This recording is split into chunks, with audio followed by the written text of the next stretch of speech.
E hoje eu quero começar uma série sobre a carta aos Hebreus, esta carta que é considerada pelos estudiosos como o quinto evangelho, pois os 4 evangelhos, Mateus, Marcos, Lucas e João, retrataram o ministério terreno de Jesus, seu nascimento, sua vida, sua morte, sua ressurreição, sua ascensão, enquanto a carta aos Hebreus relata o ministério celestial de Jesus.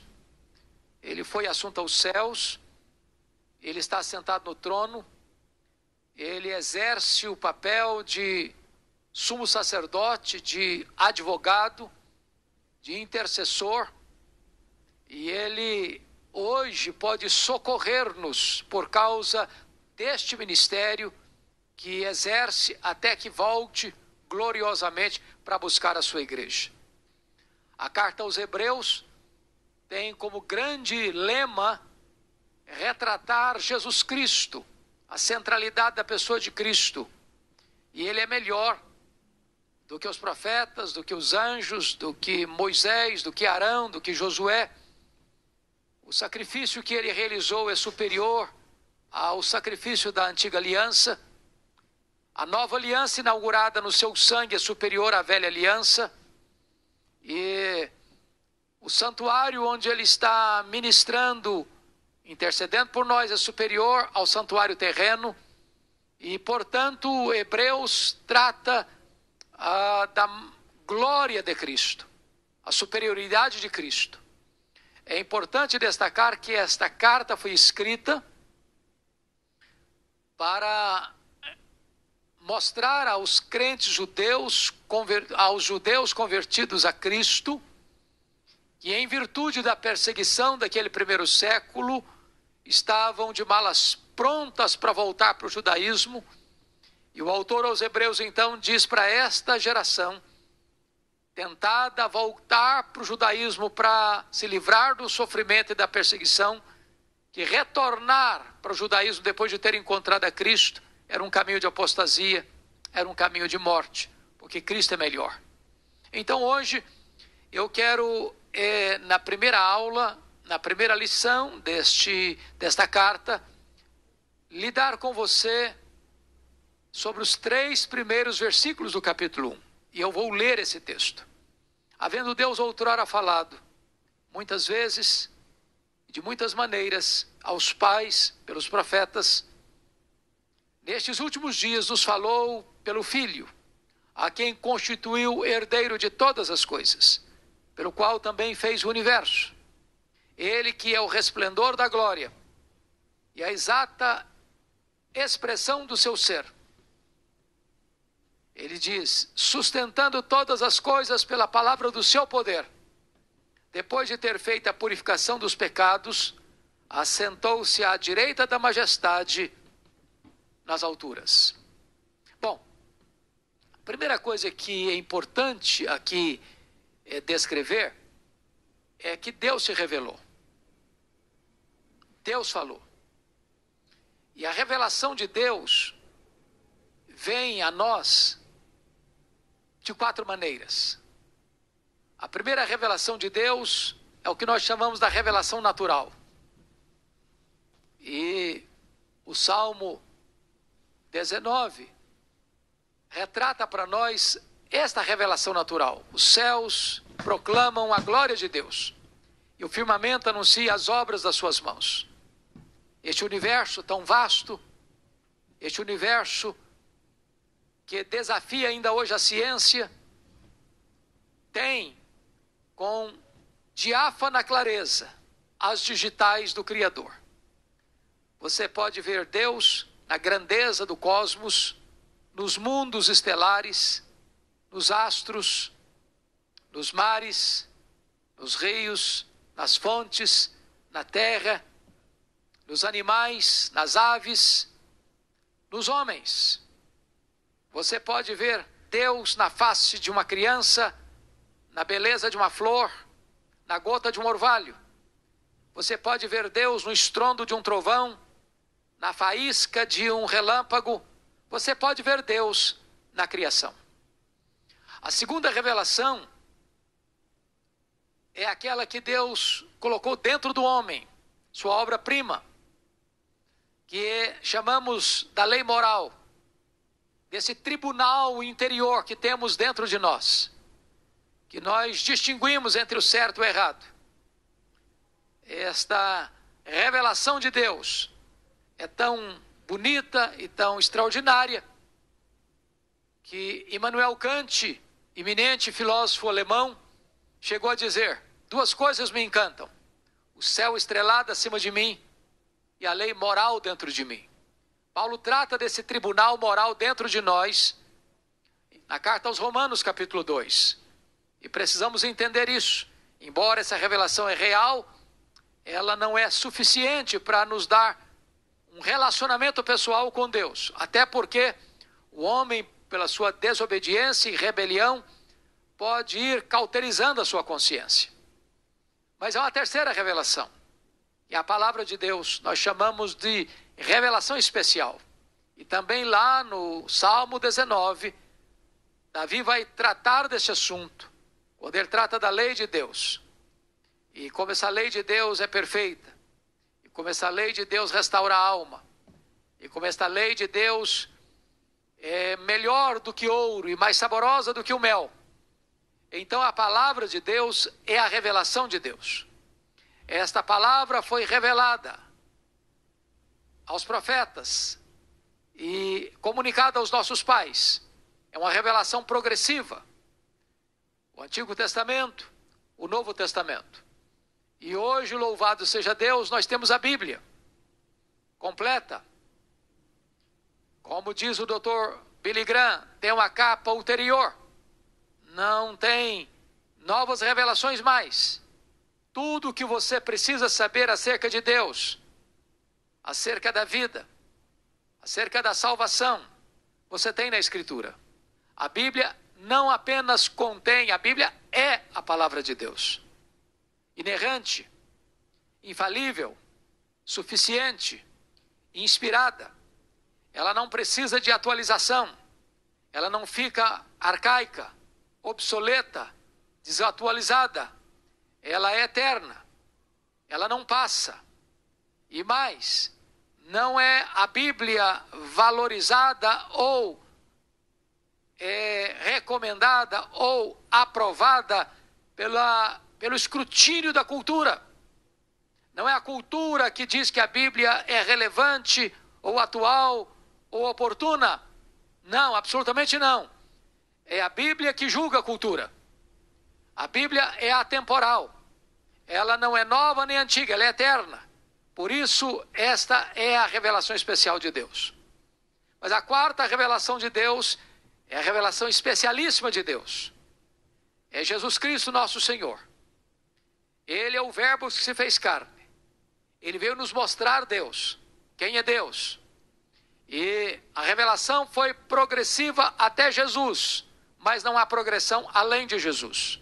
De tal maneira que a última revelação de Deus é o seu próprio Filho. Se você não escutar o Filho, não tem mais qualquer possibilidade de você conhecer o próprio Deus, porque é Ele quem veio nos revelar o Pai. Bom, a segunda coisa que eu preciso destacar é que Deus falou pelos profetas, havendo Deus outrora falado muitas vezes, de muitas maneiras aos pais pelos profetas. Então Deus levantou os profetas, Deus chamou os profetas, Deus revelou-se aos profetas, Deus deu a sua palavra aos profetas, veio a palavra do Senhor a este, aquele outro profeta, e eles falaram da parte de Deus. Assim diz o Senhor, com integridade, com fidelidade, com firmeza, com ousadia, com coragem, muitas vezes, de muitas maneiras. Então nós temos aí vários estágios sucessivos desta revelação, de tal forma que a lei não está em oposição à graça. Algumas pessoas hoje querem colocar o Antigo Testamento contra o Novo e o Novo contra o Antigo. É tolice isso. A palavra de Deus é composta de Antigo e Novo Testamento. Não há contradição entre a lei e a graça. A lei nos prepara para a graça. A graça é a consumação da lei. Como dizia o iminente pai da igreja, Aurélio Agostinho, o Novo Testamento está latente no Velho Testamento. E o Velho Testamento está patente no Novo Testamento. E o Velho Testamento está patente no Novo Testamento. De tal maneira que todo o Antigo Testamento foi uma preparação para o Novo. Então, o Novo é a consumação do Antigo. Não exclui, não descarta, mas é a consumação, é o cumprimento. Então, Deus falou pelos profetas aos pais, diz o autor aos Hebreus.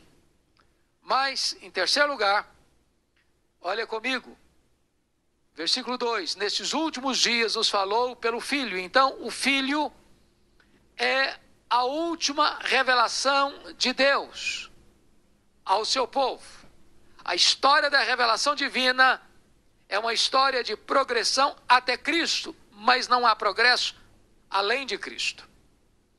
Bom, o papel do autor aos Hebreus, e nós não sabemos quem foi exatamente quem escreveu Hebreus, embora tenha muitas propostas, ideias de quem foi o autor. Alguns dizem que foi Paulo, outros dizem que foi Lucas, outros dizem que foi Apolo, mas o certo é que até hoje não temos nenhuma confirmação categórica, insofismável, de quem foi o autor aos Hebreus. Mas, diferentemente das outras epístolas do Novo Testamento, Hebreus começa sem introdução, não afirma quem é o seu autor, porque ele tem um assunto tão urgente a tratar que ele vai direto ao assunto. E a grande temática, certamente, de Hebreus é mostrar para nós a superioridade de Cristo. E aqui no texto lido, ele vai mostrar a superioridade de Cristo em relação aos profetas, porque ele diz no verso 1 que Deus falou muitas vezes, de muitas maneiras, aos pais pelos profetas, mas agora ele nos fala pelo Filho. E ele está contrastando então profetas e Filho, e mostrando a superioridade do Filho em relação aos profetas. E eu quero elencar aqui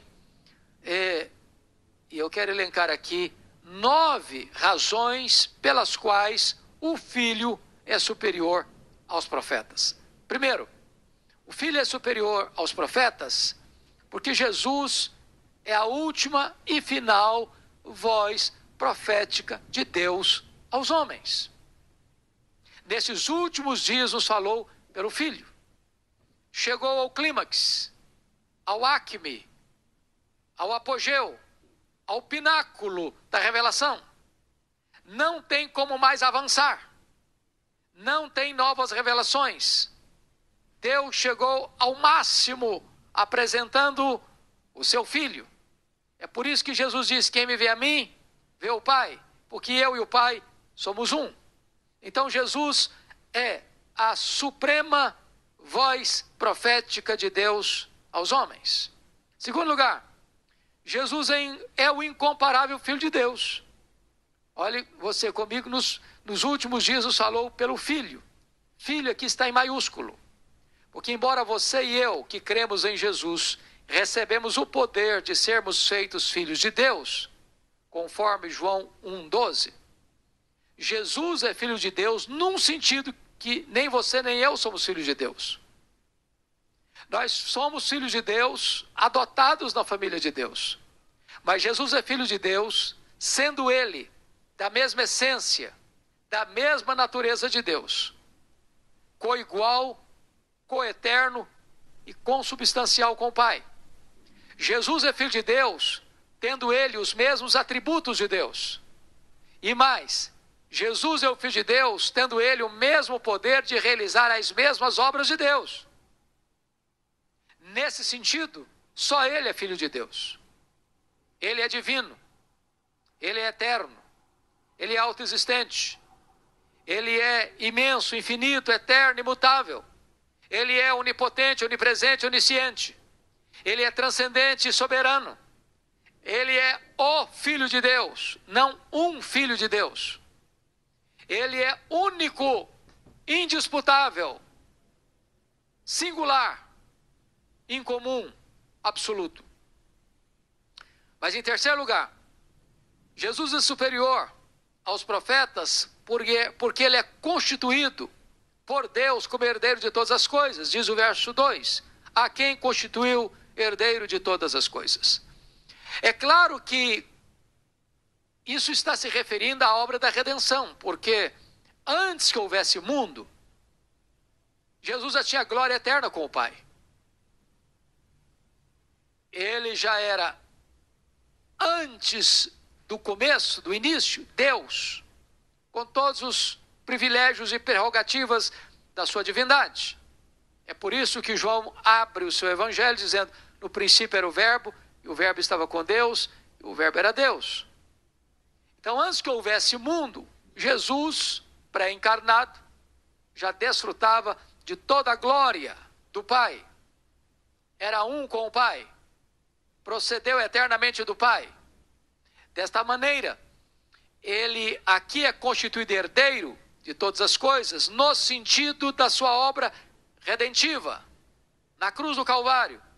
Então agora ele herda todos aqueles que são gerados pelo Espírito, todos aqueles que nasceram de novo por obra do Espírito Santo, aqueles que são os seus irmãos. Ele é o primogênito entre os muitos irmãos, o unigênito de Deus.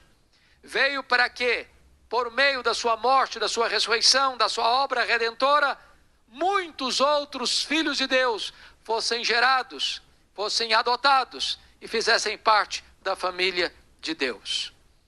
Mas, em quarto lugar, Jesus é superior aos profetas. Diz o verso 2 ainda, porque, diz o texto, ele, pelo qual também fez o universo. Deus criou o universo por meio do seu Filho. Isso é espantoso, isso é fantástico. É o que o próprio apóstolo João também afirmou no seu Evangelho, capítulo 1, versículo 3. Todas as coisas foram feitas por intermédio dele, e sem ele, nada do que foi feito se fez. Como diz também Colossenses 1,16, ele criou todas as coisas, as visíveis e as invisíveis. Este vasto universo, com mais de 93 bilhões de anos-luz, os mundos estelares, as galáxias, tudo isso veio à existência pela palavra criadora, pelo verbo, Jesus Cristo. O mundo foi feito por ele. Ele chamou à existência as coisas que não existiam. Ele foi o agente da criação. A matéria não é eterna, como pensavam os gregos. O mundo não veio à existência por geração espontânea. O mundo não veio à existência por uma mega explosão.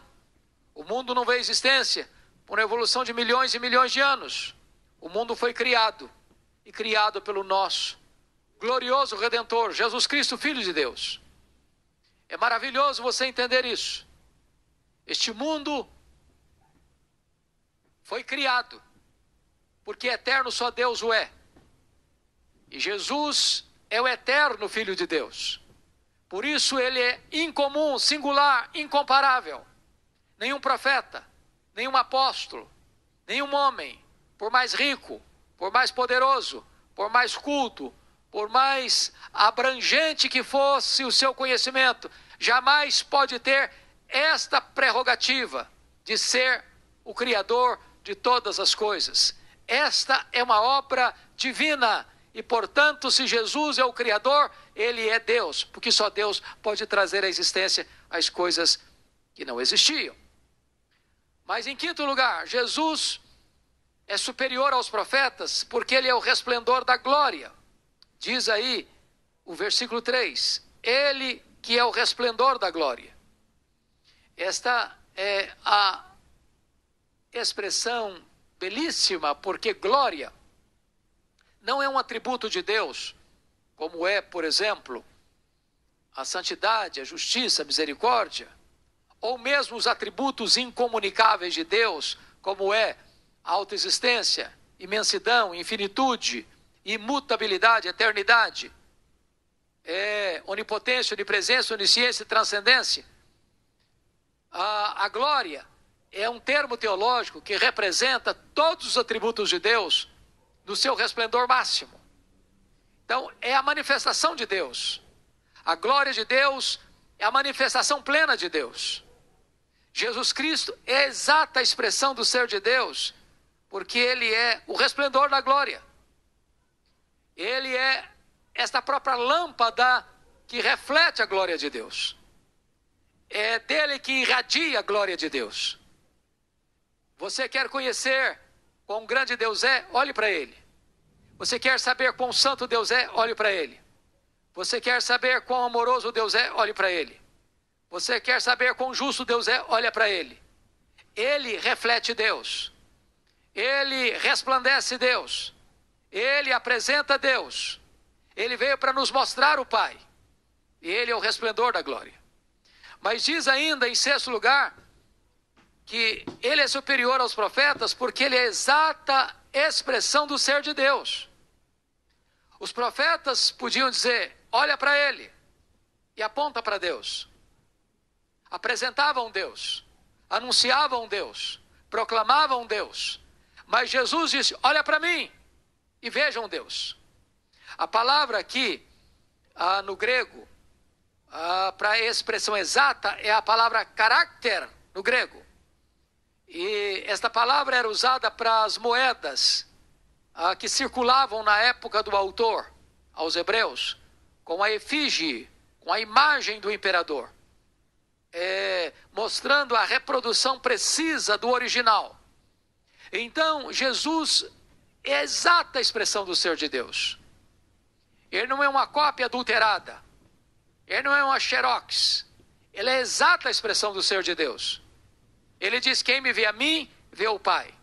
Ele tem os mesmos atributos do Pai. Ele realiza as mesmas obras do Pai. Porque Ele e o Pai são um. Eles são da mesma natureza, da mesma essência, da mesma substância. Deus de Deus, luz de luz, coigual, coeterno e consubstancial.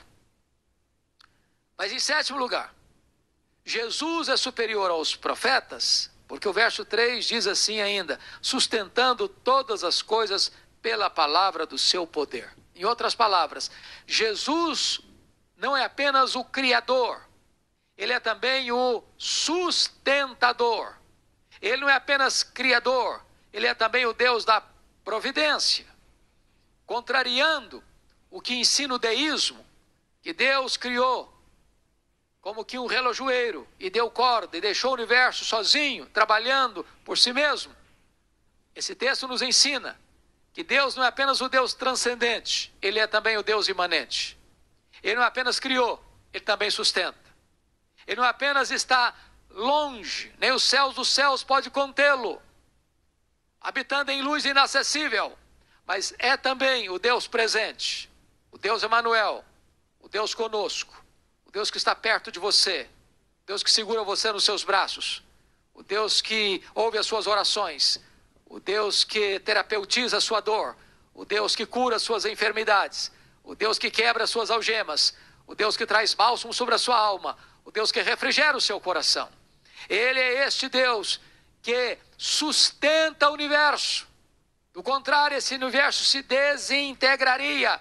Ele é quem sustenta os astros nos céus. Ele é quem sustenta as galáxias espalhadas por esses milhões e bilhões de anos-luz de distância. Ele é quem sustenta também a sua vida. Paulo chegou a dizer isso. Nele vivemos, nos movemos, existimos. Ele é quem nos dá a respiração e tudo mais. É Ele quem sustenta a obra que Ele mesmo criou. Mas, em oitavo lugar, Ele é superior aos profetas, diz o versículo 3, porque depois de ter feito a purificação dos pecados, Ele é o sumo sacerdote que fez a purificação dos pecados.